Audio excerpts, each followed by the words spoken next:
오늘 우리에게 주신 하나님의 말씀 룻기 3장 1절에서 5절의 말씀 봉독해 나가도록 하겠습니다. 룻기 3장 1절에서 5절의 말씀입니다.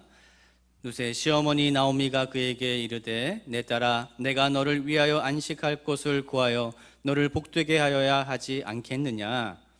내가 함께하던 하녀들을 둔 보아스는 우리의 친족이 아니냐. 보라 그가 오늘 밤에 타작마당에서 보리를 까 불리라.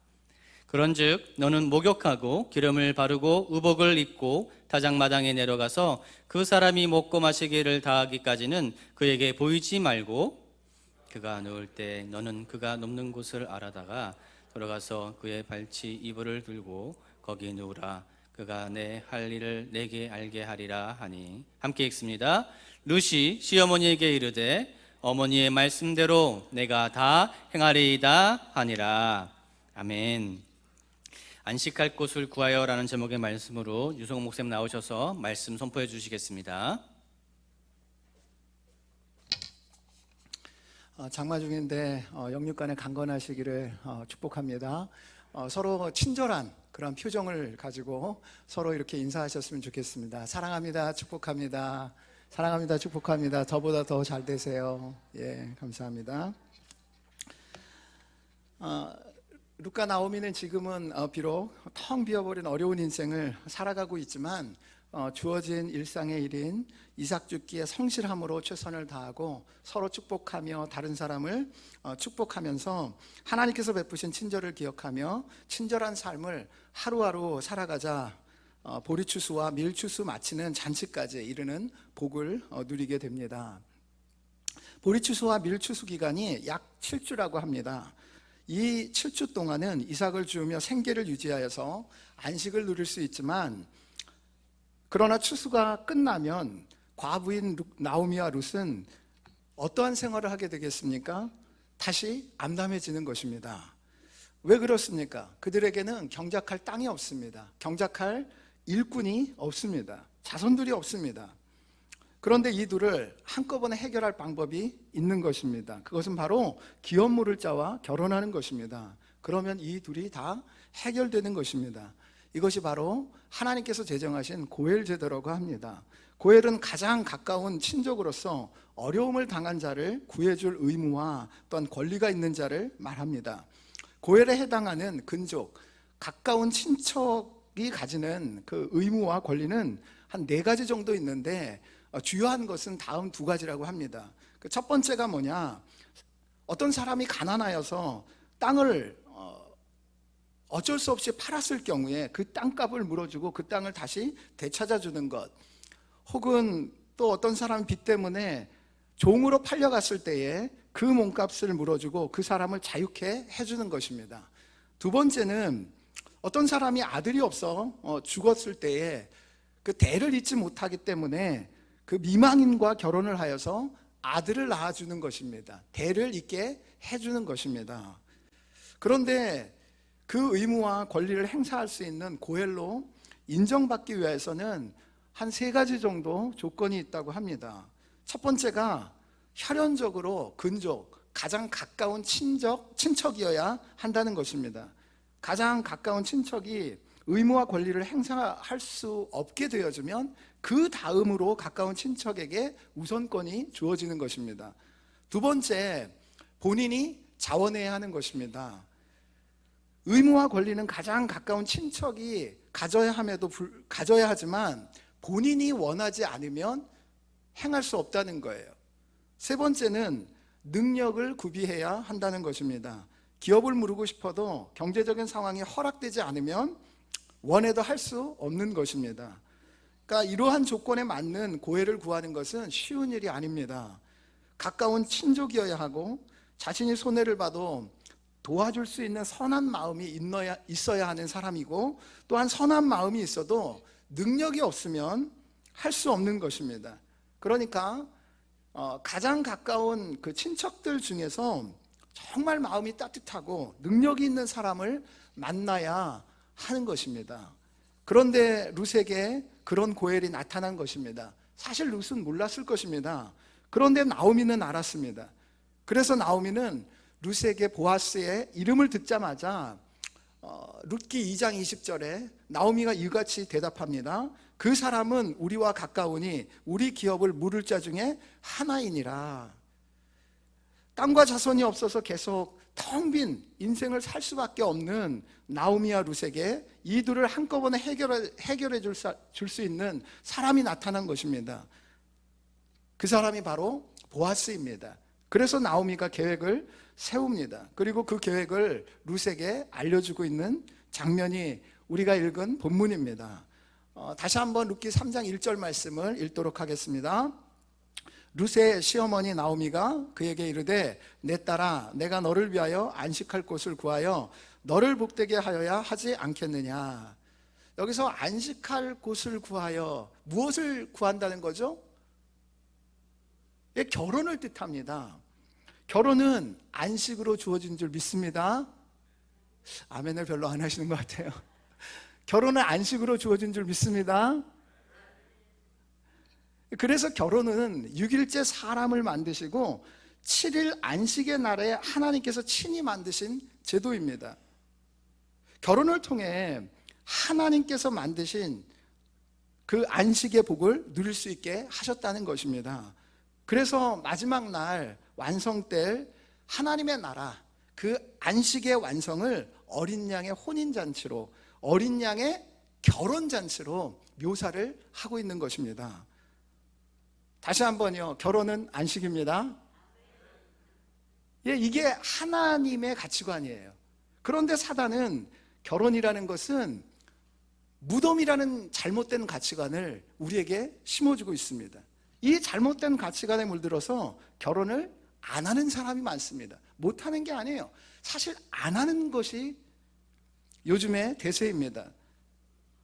결혼은 성경적인 가치관에 의하면 반드시 해야 하는 것입니다. 그래야 안식을 얻을 수 있습니다. 그런데 결혼했다고 무조건 안식을 얻습니까? 아니라는 것입니다. 결혼해서 조금 있던 안식마저 빼앗겨버리고 정말 힘들게 사는 분들 주변에 많이 있습니다. 안식을 누리려면 제대로 된 성경적인 가치관을 가지고 결혼을 해야 하고 결혼 생활을 유지해야 하는 것입니다. 그래서 공식으로 표현하면 다음과 같습니다. 결혼 이꼬르 안식, 이게 아니라 여러분 결혼 그 다음에 이꼬르의 점 아래 위로 찍은 건 뭐죠? 거의 비슷하다는, 유사하다는 뜻이잖아요.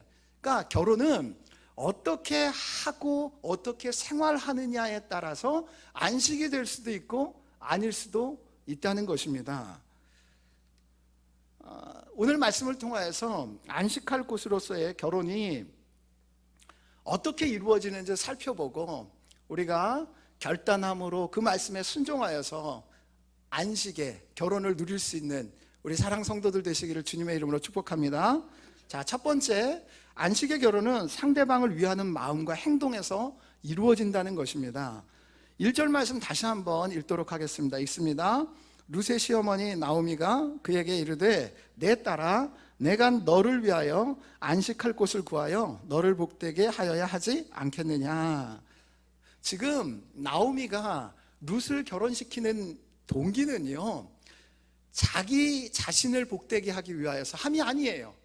며느리를 위하여서 며느리가 복을 얻도록 행복하도록 결혼시키고 있다는 것입니다. 여러분 먼저 살펴볼 것은 결혼이라는 것은 내가 하는 것 아니라는 거예요. 그러니까 다시 말해서 내가 하고 싶다고 하는 것이 결혼이 아니라는 것입니다. 예전에는 결혼 상대를 부모님들께서 정해 주셨습니다. 그때는 별 문제가 없었던 것 같아요.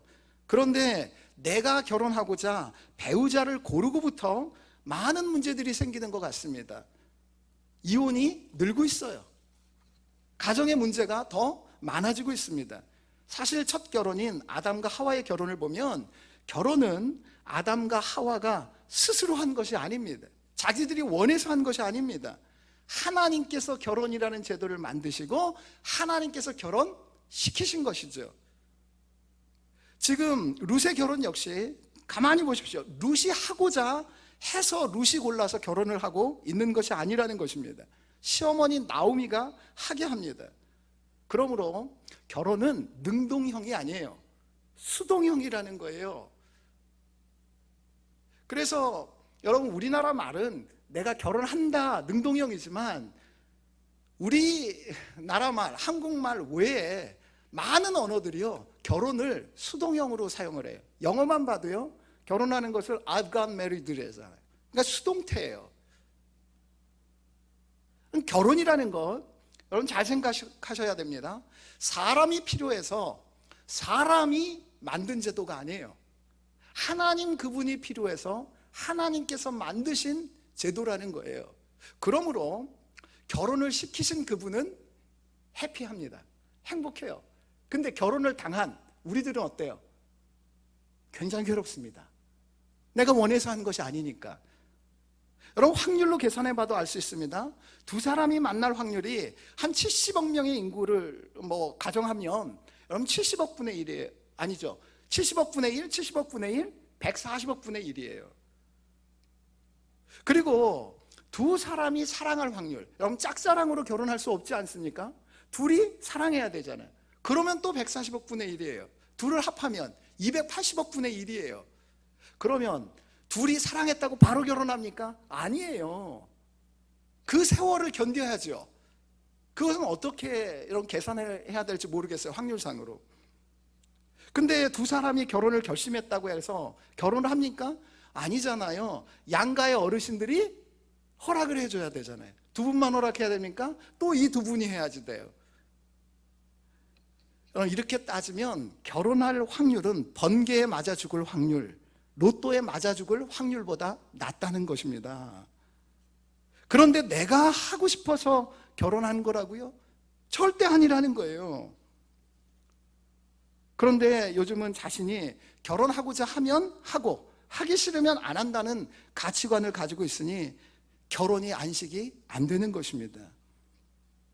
여러분 기억하십시오. 결혼이라는 것은 정말 어마어마한 확률의 경우의 수를 뚫고 하나님께서 시켜주셔서 한 것입니다.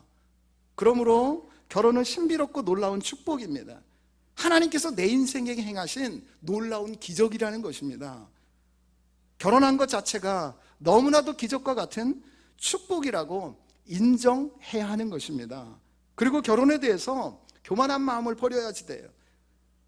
내가 하고 싶을 때에 하고 싶은 사람과 결혼하겠다가 아니라 하나님께서 기회 주셔서 사람 보내주시면 그때 반드시 하겠다. 그런 겸손한 마음을 가지셔야 된다는 거예요. 그래야 안식을 누리는 결혼을 할 수 있는 것입니다. 그럼 결혼에서도요 이 신비스러움에 그런 감탄과 감격을 해야지 돼요. 배우자를 보면서 어떻게 이 사람을 내가 만날 수 있었을까? 하나님께서 놀라운 은혜와 축복으로 이 사람 만나게 해주셨다. 그런 감탄이 있어야지 돼요. 감사가 있어야지 돼요. 너무나도 당연하게 생각하면 안 된다는 것입니다. 그런데 많은 사람들이 너무나 결혼을 당연하게 생각해요. 자기가 원해서 한 것으로 알고 있어요. 그래서 원치 않으면 그만둬도 되는 것으로 알고 있어요. 그래서 안식에 결혼이 없는 것입니다. 그럼 또 생각해 봐야 될 거, 하나님께서 그러면 결혼이라는 것을 왜 만드셨을까요? 결혼은요 하나님의 어떠하심을 훈련하도록 하기 위해서 결혼제도를 만드신 거예요. 우리가 하나님의 형상이잖아요. 근데 아직은 아니잖아요. 훈련을 통해서 하나님의 형상이 되어져 가는 거예요. 그걸 위해서 결혼제도를 주신 거예요. 그래서 하나님께서 결혼을 어떻게 설계하셨냐면, 그럼 결혼은 내가 행복해지기 위해서 하나님께서 만드시지 않았어요. 내가 행복하기 위해서 결혼을 한다? 잘못된 것입니다. 내가 행복해지려고 하는 이기적인 마음으로 결혼을 하면 결국 안식을 빼앗기게 돼 있어요. 왜냐? 결혼은 그렇게 하나님께서 만드시지 않아서 그렇습니다. 결혼은 애초부터 하나님께서 만드실 때에 상대방을 위해, 상대방의 행복을 위하여서 설계된 것입니다. 그럼 창세기 2장 18절 말씀 같이 한번 읽습니다. 같이 읽습니다. 여호와 하나님이 이르시되 사람이 혼자 사는 것이 좋지 아니하니 내가 그를 위하여 돕는 배필을 지으리라 하시니라. 여기서 돕는 배필이라고 하는 이 히브리어는 에제르 케네그도라고 할 수 있습니다. 근데 에제르는 도움이라는 뜻이 있어요. 케네그도는 그와 마주보고 서 있는 것 같다라는 의미예요. 그래서 이 둘이 합쳐져서 돕는 배필이거든요. 그러니까 여러분, 그 사람이 나를 위하여서 돕는 배필로 있죠. 그러면 내가 어떤 존재예요? 그 사람을 위하여서 또 돕는 배필이라는 거예요. 하나님께서 결혼이라는 제도는요, 하나님의 사랑을 훈련하라고. 그러니까 하나님의 사랑, 그 1번 성품 아닙니까? 하나님의 하나님 되심. 그것은 뭐냐? 희생하는 사랑이에요. 그 사람이 행복할 수 있도록 나를 희생해서 그 사람을 도와서 그 사람을 만족시키는 그 사랑, 그게 하나님의 사랑이에요. 근데 우리는 잘못 오해해서 나에게 행복을 줄 수 있는 사람, 나를 도와줄 사람, 그런 이기적인 마음을 가지고 결혼의 상대자를 구해요. 그리고 그렇게 생활하는 거예요. 너 왜 나 안 도와줘? 그 사람도 나를 위하여서 당신 왜 나 안 도와줘? 그러니까 서로 싸우는 거예요. 여러분, 먼저 배우자를 볼 때 내가 도울 배필이라는 것 기억하십시오. 내가 그 사람을 위하여서 하나님께서 그 사람에게 보내주신 사람이라는 거 인정하세요. 그런 마음을 가지고 보잖아요. 그 사람 부족하잖아요. 모자라잖아요. 그거 보면 왜 당신 그렇게 부족해, 모자라, 비판하고 지적질하는 게 아니라 그래서 하나님께서 나를 그 사람 옆에 보내주셨구나. 그래서 그 사람의 부족한 부분을 메꿔주는 거예요. 그러면 안식이 찾아오는 것입니다. 여러분, 열심히 나보다 굉장히 괜찮은 사람, 나를 도와줄 사람이라고 생각하고 결혼을 했는데 살아보니까 어떠신가요? 오히려 허물이 많죠. 부족한 것이 많죠. 하나님께서 일부러 그렇게 하신 거예요. 그럼 나오미가 룻을 위하여 안식할 곳을 구하여서 룻을 복되게 하기 위하여서 결혼을 준비하고 있습니다. 이것이 진정한 결혼의 동기입니다. 상대방을 위하여, 상대방에게 안식을 주기 위하여서 결혼하려고 하십시오. 만약 아직 결혼 안 하신 분이 있다면 이것이 진정한 결혼의 동기라는 거예요. 상대방을 위하여서, 상대방에게 안식을 주기 위하여서 여러분 결혼 생활을 하십시오. 나를 위하여서, 나의 행복을 위하여서, 내가 편히 쉬기 위하여서 여러분 결혼하지 마십시오. 그렇게 결혼 생활 하지 마십시오. 결국 이런 이기적인 결혼은요, 있는 안식마저 빼앗아 간다는 것입니다. 서로 상대방을 위하여 상대방이 복을 누리도록 섬기라는 것입니다.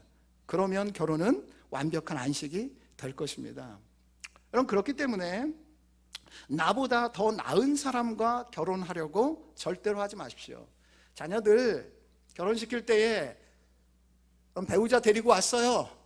근데 보니까 내 아들, 딸보다 모자란 것 같아요.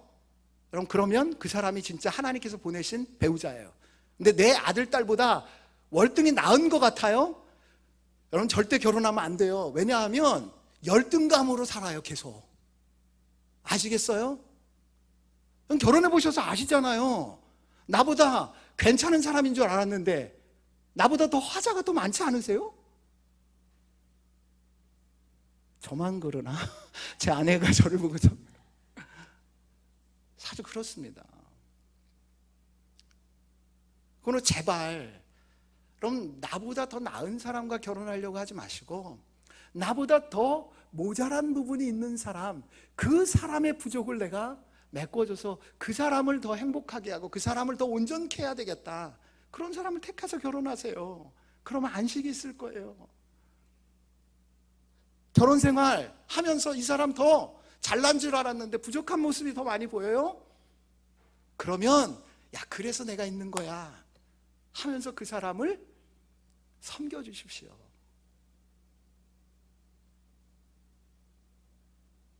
하나님께서 우리의 부족함 허물에도 불구하고 그 아들 예수 그리스도를 보내셔서 십자가에 못 박는 그 사랑, 그 희생하는 그 사랑으로 우리를 거룩한 신부 삼아 주시지 않았습니까? 그래서 하나님에게 안식이 있는 거예요. 여러분, 우리도 그렇게 해야 한다는 것입니다. 여러분, 우리나라 역사 가운데 가장 모범이 되는 커플이 있어요. 바보 온달과 평강공주라고 들어보셨나 모르겠어요. 평강공주가 바보 온달과 왜 결혼했습니까? 바보니까요. 모자라니까요. 그래서 이렇게 생각한 거예요. 저 바보, 나 아니면 누가 결혼해서 저 부족한 부분을 메꿔줄 수 있을까? 그래서 결혼한 거예요. 여러분, 바보니까 힘은 셀 거 아닙니까? 공부 가르치지 않았어요. 무술을 할 수 있도록 격려해 준 거죠. 그래서 장군 된 거예요. 그럼 바보 온달은 평강공주 왜 결혼했을까요? 그럼 평강공주 공주예요. 이쁘겠죠? 권력이 있잖아요. 근데 왜 결혼을 못했을까요? 평강공주는 늘 울잖아요. 여러분, 정서가 불안정한 여자랑 사는 것 굉장히 힘듭니다. 그러니까 바보 온달이 이렇게 생각한 거예요. 저 우울한 여자, 나 같은 바보가 띠리리리리리 웃겨줘야 저 사람 행복할 수 있겠다. 그래서 결혼한 겁니다. 여러분, 하나님께서 우리를 신부로 삼으실 때 우리가 월등히 뛰어난 어떤 미모와 탁월한 지혜와 능력이 있어서 우리를 삼아주신 거 아니에요. 부족하기 때문에 그분이 우리의 모든 부분을 메꾸시도록 하기 위해서 우리를 하나님께서 신부 삼으신 거죠. 여러분, 교회 공동체가 그런 거예요. 여러분, 결혼 공동체가 그런 거예요. 이와 같이 상대방을 위하여서 마음 쓰고 행동을 함으로 정말 안식을 누리는 결혼 생활 될 수 있기를 주님의 이름으로 축복합니다. 두 번째, 안식의 결혼은 하나님의 약속 안에서 이루어진다는 것입니다. 2절 말씀 다시 한번 읽도록 하겠습니다. 시작. 내가 함께 하던 하녀들을 둔 보아스는 우리의 친족이 아니냐. 보라, 그가 오늘 밤에 타작마당에서 보리를 까불리라. 나오미는요, 보아스이기 때문에 룻을 보아스에게 결혼시키고자 하는 거예요. 보십시오. 보아스는 우리의 친족이 아니냐. 다시 말해서 그가 하나님의 약속하신 고엘 아니냐. 그런 것입니다. 그럼 결혼은 아무나 하고 하는 것이 아닙니다. 결혼은요, 내가 그 사람 좋아한다고 하는 게 아니에요. 결혼은요, 내가 그 사람 사랑한다고 해서 하는 게 아니라는 것입니다. 그럼 마가복음 10장 9절에 주님께서 이렇게 말씀하십니다. 그러므로 하나님이 짝지어 주신 것을 사람이 나누지 못할지니라 하시더라. 결혼은요, 하나님께서 짝지어 주신 사람과만 하는 것입니다. 그래서 하나님의 백성 이스라엘 사람은 아무나 하고 결혼하지 않도록 하는 법이 있어요. 사랑한다고, 좋아한다고, 내 취향이라고 결혼하는 게 아니에요. 그럼 출애굽기 34장 16절 말씀입니다. 같이 읽습니다. 또 내가 그들의 딸들을 내 아들들의 아내로 삼음으로 그들의 딸들이 그들의 신들을 음란하게 섬기며 내 아들에게 그들의 신들을 음란하게 섬기게 할까 함이니라. 뭘 말씀하는 거예요? 하나님을 섬기지 않는 이방의 딸들, 이방의 아들들과 결혼하지 말라는 거예요. 그렇게 되면 하나님을 떠나서 음란하게 산다는 거예요. 안식이 깨어진다는 거예요. 근데 요즘 많은 그리스도인들이요, 이 약속을 벗어나서 단지 로맨스의 사랑에 사로잡혀서 결혼을 하여서 정말 힘든 결혼 생활을 하는 경우를 많이 보았습니다. 그럼 로맨스의 사랑은 진짜 사랑이 아니에요. 사랑의 처음 시작이죠. 로맨스의 사랑이 희생이 있습니까? 아닙니다. 자기 취향입니다. 호르몬 작용입니다. 그거 통하여서 여러분, 희생하는 사랑으로 발전하지 않으면 여러분, 그 사랑은 진정한 사랑이 아니에요. 근데 여기에 많이 속는다는 거예요. 절대로 하나님의 약속 내에서 결혼 상대자를 선택해야 합니다. 자녀들 그렇게 하도록 그럼 자주 같이 이야기하고 나눠야지 돼요. 정말 믿는 자와 결혼시켜야 한다는 거예요. 교회 다니는 사람 말고요, 진짜 하나님을 믿는 사람과 결혼하게 해야 한다는 거예요. 여러분, 북한의 지하교회 성도들은요, 결혼 상대자를 고를 때 이렇게 한다고 합니다. 특별히 자매들이 많겠죠. 교회에는 자매들이 많으니까요. 또 자매들이 똑똑하대요. 근데 결혼을 해야 되는데 사람은 없잖아요. 근데 묻는데 정말 예수 그리스도를 믿느냐? 그러면 그 사람이 출신 성분이 어떠하든, 그 성품이 어떠하든, 그의 지적 능력이 어떠하든, 그의 여러분 부가 어떠하든 그 약속에 따라 결혼을 한다는 거예요. 그리고 섬긴다는 거예요.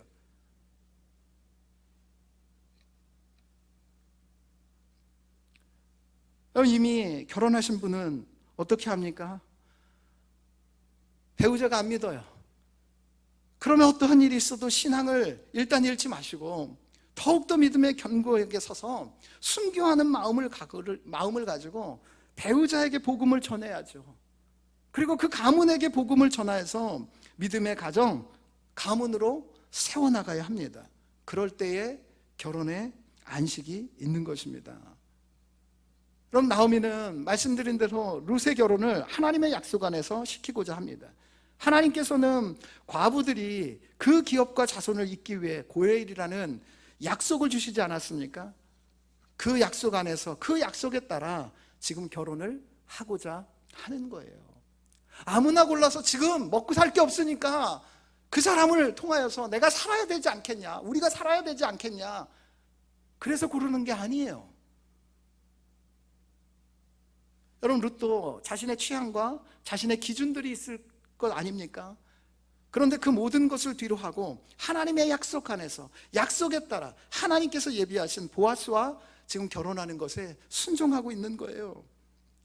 다른 모든 세상적인 가치관을 뒤로 하고 오직 하나님의 약속에 부합한 사람과 결혼하려고 하는 것입니다. 그럼 보아스는요, 대충 계산해가지고 나이가 40이 이게 넘어가는 그런 사람입니다. 지금 그때 당시 할아버지 뻘이에요. 내 딸아 그러지 않습니까? 룻더러. 근데 한번 생각해 보세요. 이 사람 유력한 사람 아닙니까? 부자 아닙니까? 게다가 신앙 좋아요. 그리고 이 사람이요, 인품도 좋아요. 근데 40이 넘었는데 결혼을 안 한 겁니까? 못 한 겁니까? 이때 당시는 안 한 거 없어요. 자손을 이어야 되는데요, 결혼을 못 한 거죠. 왜 못했을까요? 이 좋은 조건에도 불구하고 결혼을 못할 만한 치명적인 약점이 있는 거예요. 그건 다음번에 말씀을 좀 드릴게요. 그런데 여러분, 룻은 그 약점 때문에 거부할 수 있었음에도 불구하고 하나님의 약속을 붙잡고 있는 것입니다. 이 여인도 자기 취향이 있었을 거 아닙니까? 더 젊은 그런 총각들 있지 않겠습니까? 그런데 하나님의 약속이 이 보아스이기 때문에 그 약속을 붙잡고 결혼을 하는 겁니다. 여러분, 결혼이 안식이 되려면 내 취향과 내 생각을 내려놓고 하나님의 약속을 붙잡아야 합니다. 여러분, 결혼하였으면 더 이상 이제 그 배우자를 향하여서 세상의 판단 기준을 가지고 판단하지 마시고요, 하나님께서 나에게 일생 한 번 주신 가장 적합한 약속의 배우자임을, 나에게 최상의 배우자임을 인정하고 이런 결혼의 약속에 따라 다른 마음 품지 말고 최선을 다해서 그 사람 섬겨야 합니다. 그래야 안식의 결혼이 되는 것입니다. 이 하나님의 약속에서 절대로 벗어나지 마십시오. 이 약속 안에 머물고 그 약속에 따라 서로를 대하십시오. 그러면 정말 결혼을 통해 참된 안식을 누리게 될 것입니다. 아멘을 안 하시는군요. 그럼 결혼 천국에 가면 할까요? 안 할까요? 안 해요. 할렐루야. 왜요? 그때는 온전한 하나님의 형상이잖아요. 그러니까 결혼은 이 땅에서 한 번 주어지는 거예요. 한 번. 그러므로 나에게 주어진 그 배우자, 나에게 주어진 이 가족은 하나님께서 나를 위하여서 가장 최선의 사람으로 주셨다. 그 약속을 붙잡고 그렇게 섬겨야 되는 것입니다. 그럴 때 안식이 있는 줄 믿습니다. 아멘. 여러분의 자녀들 가운데 이제 손주들 이제 결혼시킬 때도 제발 부탁해요. 신앙을 제일 1순위로 두지 아니하고요. 신앙은 뭐 그냥 있는 거고, 그러면서 다른 조건들을 막 해서 하나님의 약속을 떠나가지고 세상적인 조건으로 아들, 딸 결혼시키는데 그건 여러분 우상에게 팔아넘기는 거예요. 팔아넘기는 거예요. 근데 어쩌다가 결혼을 그렇게 했어도 이혼시키고 또 결혼시키는 분들도 계시더라고요. 하려고. 절대 그러지 마세요.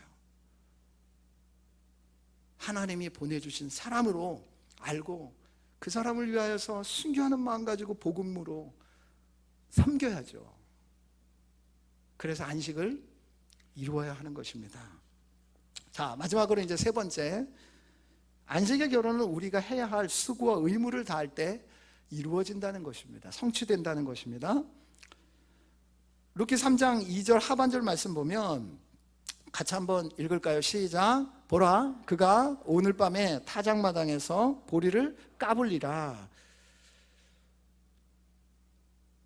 그러니까 지금 나오미가 뭘 얘기하냐면요, 오늘 밤에 우리의 고엘인 보아스가 보리를 타작할 것이다. 추수한 그 보리를 이제 까불릴 것이다. 이삭으로 그 삶는 작업을 할 것이다. 그걸 이제 알리는 거죠. 여러분, 결혼을 했다고 해서 무조건 안식이 있는 거 아니라고 말씀을 드렸어요. 결혼은요, 마치 안식의 땅 가나안에 들어가는 것 같아요. 그 가나안 땅에 들어가는 것은요, 우리의 수고와 노력이 없어요. 전적인 하나님의 은혜예요. 하나님의 은혜예요. 근데 안식의 땅에 들어가서, 가나안 땅에 들어가서 그 안식을 누리는 것은 우리에게 수고와 의무가 있어요. 그 수고와 의무를 다할 때 그 안식이 내게 되는 거예요. 여러분, 애굽의 노예로 있을 때는요, 하나님의 법이 필요가 없어요. 왜냐하면 하나님의 법을 줘도 지킬 만한 능력이 없는데요, 노예는. 근데 홍해를 건너 자유케 됐잖아요. 그 모든 것이 하나님의 은혜예요.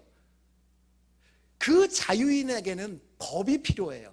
그 법을 자유인은 지킬 만한 능력이 돼요. 그럴 때 그 자유가 진정한 자유가 되는 거예요.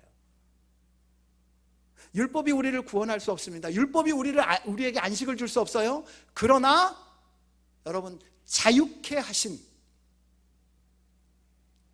그때에는 율법이, 여러분, 율법을 지킬 만한 능력이 있기 때문에 그것이 우리에게 진정한 자유를 줍니다. 똑같아요.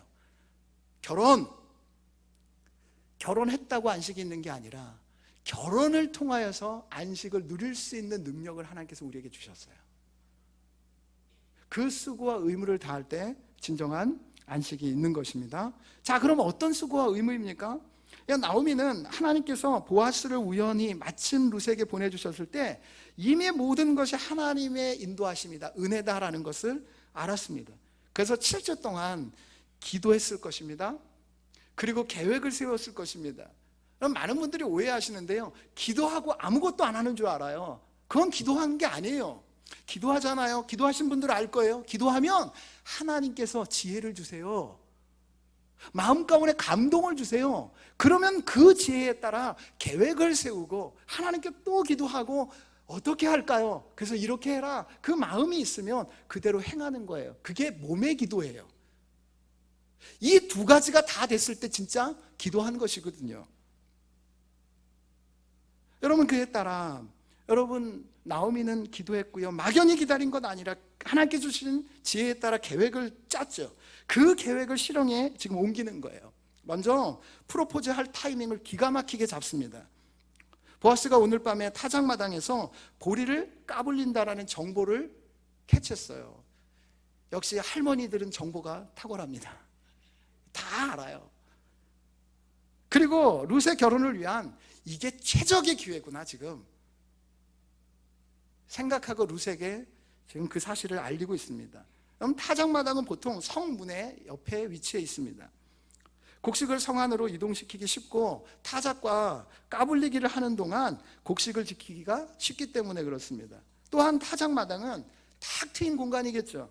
많은 사람들이 동시에 작업하기 쉬운 넓은 공간이었을 것입니다. 당시에는 대형 선풍기 같은 것이 없기 때문에 까불리기 위해서는 자연바람, 즉 지중해로부터 불어오는 서풍을 이용해야 했습니다. 그래서 서쪽에 트여진 공간이었을 가능성이 큽니다. 여러분 장소적인 걸 여러분 상상하셔야지 돼요. 성문 옆에 사람들이 많이 왕래하지만 여러분 넓은 공간이에요. 바람이 선선하게 부는 공간이에요. 이게 좋지 않습니까? 자, 그러면 왜 결혼 프로포즈를 하는 그 계획을 실행하는 시기로 타작할 때로 정했을까요? 그럼 곡식 추수를 마치고 타작할 때면 하나님께 대한 감사의 마음이 가장 커져서 남에게 관대할 수 있는 최고의 시기였기 때문에 그렇습니다. 여러분 실제로 신명기 15장 14절 말씀 같이 한번 읽습니다. 시작. 내 양무리 중에서와 타작마당에서와 포도주 틀에서 그에게 후에 줄지니 곧 내 하나님 여호와께서 내게 복을 주신 대로 그에게 줄지니라. 이렇게 권면해요. 타작할 때에 가장 마음이 관대해질 수 있다는 거예요. 더욱이 타작마당에는 갓 타작한 곡식들이 쌓여 있을 것입니다. 곡식 씨앗은 후손의 씨앗을 암시하는 역할도 할 것입니다.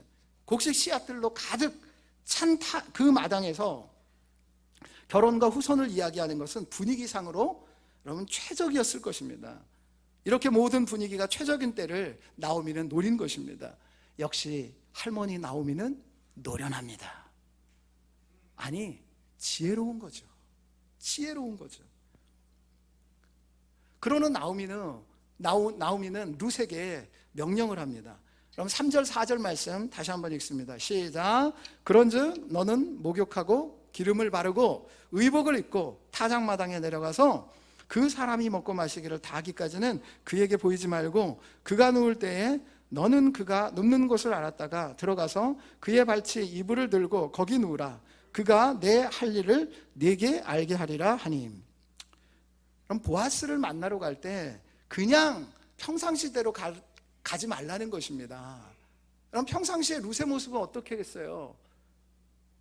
계속 이삭을 짓고 있으니 막 머리에 지푸라기 있고 막 몸에 그냥 먼지들 묻고 햇빛에 그을려가지고 그냥 얼굴이 까무잡잡하고 그럴 거 아닙니까? 매력이 별로 없는 거죠. 그렇게 내려가면 안 된다는 거예요. 여러분 보십시오. 목욕하라는 거예요 먼저. 그리고 기름, 향수를 뿌리라는 겁니다. 의복을 잘 갖춰 입으라는 거예요. 이것은요 아주 지혜로운 것입니다. 왜 그래요? 남자는 시각에 약합니다. 시각에 약해요. 제가 청년대학부를 섬길 때에 참 안타까운 게요, 리더로 섬기고 간사로 섬기고 엘더로 섬기는 그 자매들이 더 결혼을 못하는 거예요. 결혼하고 싶어 죽겠는데. 그래서 자세히 봤어요. 왜 결혼을 못하나? 저렇게 괜찮은데. 근데요 이 자매들이요 너무 믿음이 좋아서 쌩얼로 다녀요. 옷도요 형제처럼 입고 다녀요. 제가 그래서 야 이건 믿음이 아니야. 이건 어리석은 거야. 미련한 거야. 하나님 중심을 보지만 사람은, 특별히 남자는 외모를 봐. 외모를. 그러니까 너희들 정말 예쁘게 꾸미고 와라. 그래야 된다. 그 말에 순종하는 자매들은요 결혼을 하더라고요.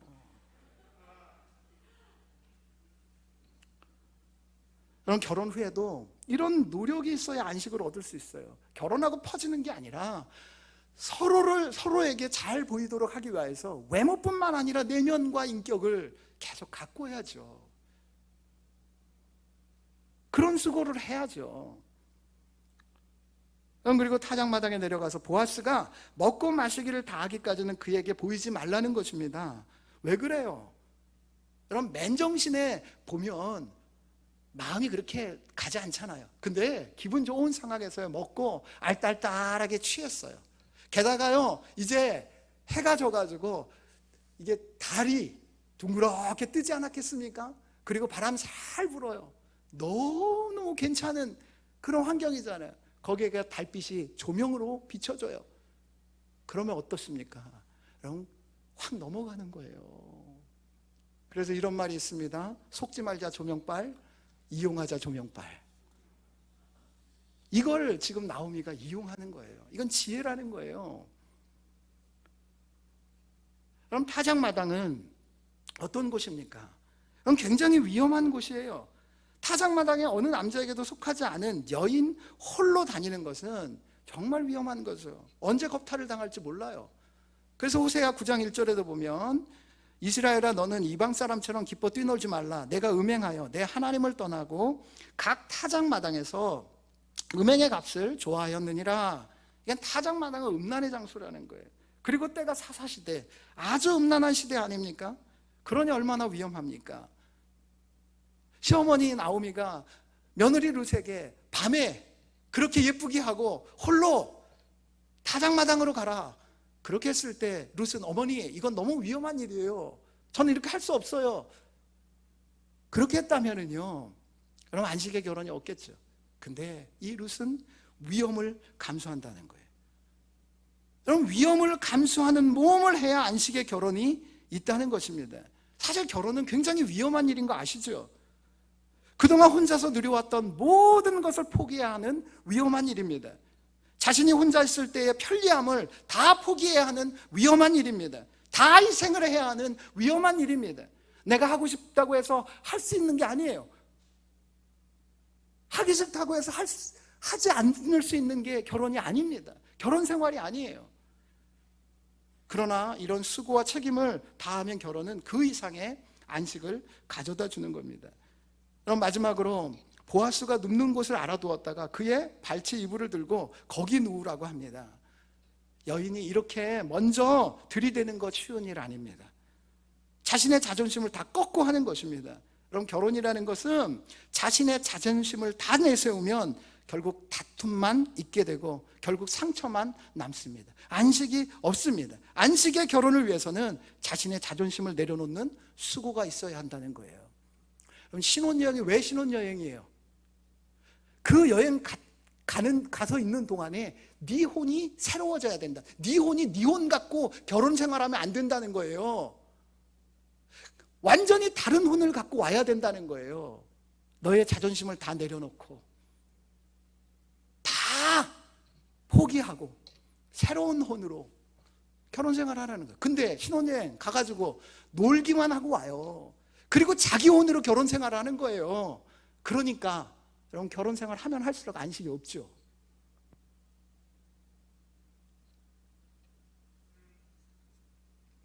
이제 말씀을 정리하겠습니다. 결혼 밖에서 이런 수고와 의무를 다하는 사람들이 있는 것 같아요. 근데 결혼하면 그 결혼 안에서 이 수고와 의무는 안 해요. 결혼 밖에서 아무리 그런 수고와 의무를 다해 보십시오. 거기엔 그게 불륜이잖아요. 거기에 여러분 불안 만땅만 있습니다. 안식이 있을 수가 없어요. 결혼한 이후에 정말 내가 해야 할 수고, 의무를 다하시기 바랍니다. 그러면 하나님께서 참된 안식과 평강을 주실 겁니다. 여러분, 이렇게 해야 할 수고와 책임을 다한 후에 누워있으면 이제 할 일을 알려주고 다 알아서 함으로 안식할 곳을 마련한다고 해요. 여러분, 우리가 해야 할 수고 의무는요 100이라면 1밖에 안 돼요. 나머지 99는 하나님께서 하신다는 거예요. 그래서 안식을 이루신다는 거예요. 내가 이렇게 한다고 해가지고 그 사람이 바뀔까? 내가 이렇게 한다고 해가지고 정말 가정이, 내 인생이 행복해질까? 여러분, 그런 생각하지 마세요. 그냥 내가 할 일을 하고 나면 하나님께서 나머지 일들은 알아서 하십니다. 그래서 안식을 주시는 거예요.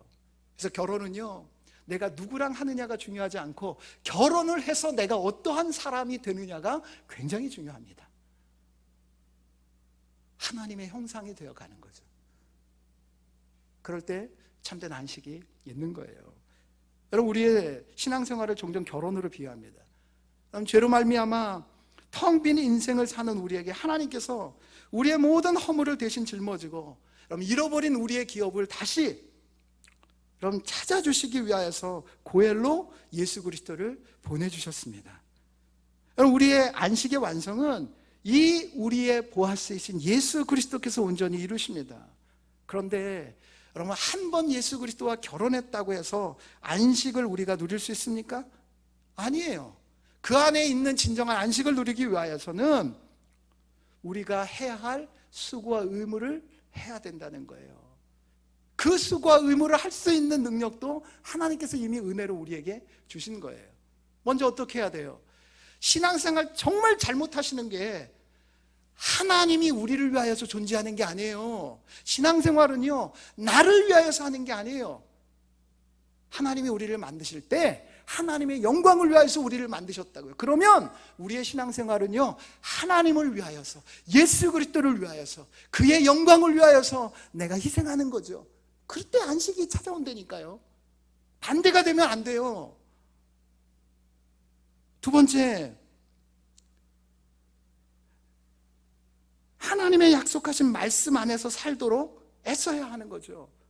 신앙생활은 내가 원하는 대로, 내 마음대로 하는 게 아니에요.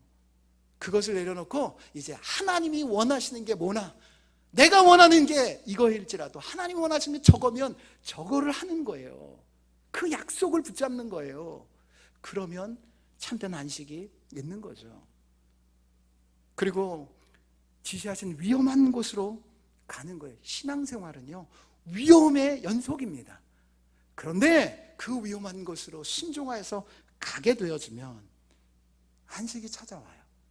그리고 거룩한 신부로서 자기 자신을 단장하는 수고를 해야죠. 그리고 하나님 앞에서 내 자존심을 내려놓는 그러한 의무와 수고를 다하면 하나님께서 참된 안식을 우리에게 허락하십니다. 근데 예수 믿었는데, 신앙생활 하는데 왜 나에게 안식이 없는가? 잘 보십시오. 나를 위해서 신앙생활해요. 하나님의 약속보다는 내 고집, 그것을 잡는 경우가 많아요. 내가 해야 할 수고와 의무는 안 하고 하나님 이렇게 해주세요, 저렇게 해주세요, 이거가 더 많다는 거예요. 사랑하는 사랑성도 여러분, 오늘 말씀을 잘 기억하고 실천하여서 신앙생활이나 결혼생활이나 모두 참된 안식을 맛보실 수 있기를 주님의 이름으로 축원합니다. 하나님 감사합니다. 하나님께서 결혼을 통하여서 우리에게 안식의 축복을 예비하여 주심을 위하여서 감사드립니다. 하나님을 예수 그리스도를 통하여서, 하나님께서 예수 그리스도를 통하여서 우리를 거룩한 신부 또한 삼아 주셔서 안식을 누리게 하여 주심을 인하여서 감사드립니다. 하나님, 우리가 결혼생활, 신앙생활 정말 안식을 누리도록 하기 위하여서 하나님께서 오늘 말씀을 통하여서 말씀하신 그것을 우리가 기억하며 그러한 삶을 살아갈 수 있도록 우리를 붙잡아 주시옵소서. 하나님, 정말 상대방을 위하여서, 상대방의 행복을 위하여서 우리가 결혼하게 하시고 결혼생활하게 하여 주시고, 하나님, 하나님의 약속을 붙잡고 결혼하게 하여 주시옵소서. 약속 안에서 결혼하게 하시고 결혼생활하게 하여 주시옵소서. 또한 우리가 마땅히 해야 할 수고와 의무를 다하고 하나님께서 어떻게 하실지 기다리는 결혼생활을 통하여서 안식을 누리게 하여 주시고, 또한 이것이 우리의 신앙생활의 원리가 되어 우리의 삶 모두가 안식을 누리는 복된 삶을 살아갈 수 있도록 은혜를 더하여 주시옵소서. 우리 사랑하는 다음 세대의 자녀들도 이 결혼에 분명한 가치관을 가지고 배우자를 배우자와 함께 결혼을 하고 결혼 생활을 함으로 하나님께 주신 안식을 풍성하게 누릴 수 있도록 주님 축복하여 주시옵소서. 감사드리며 예수 그리스도의 이름으로 기도합니다. 아멘.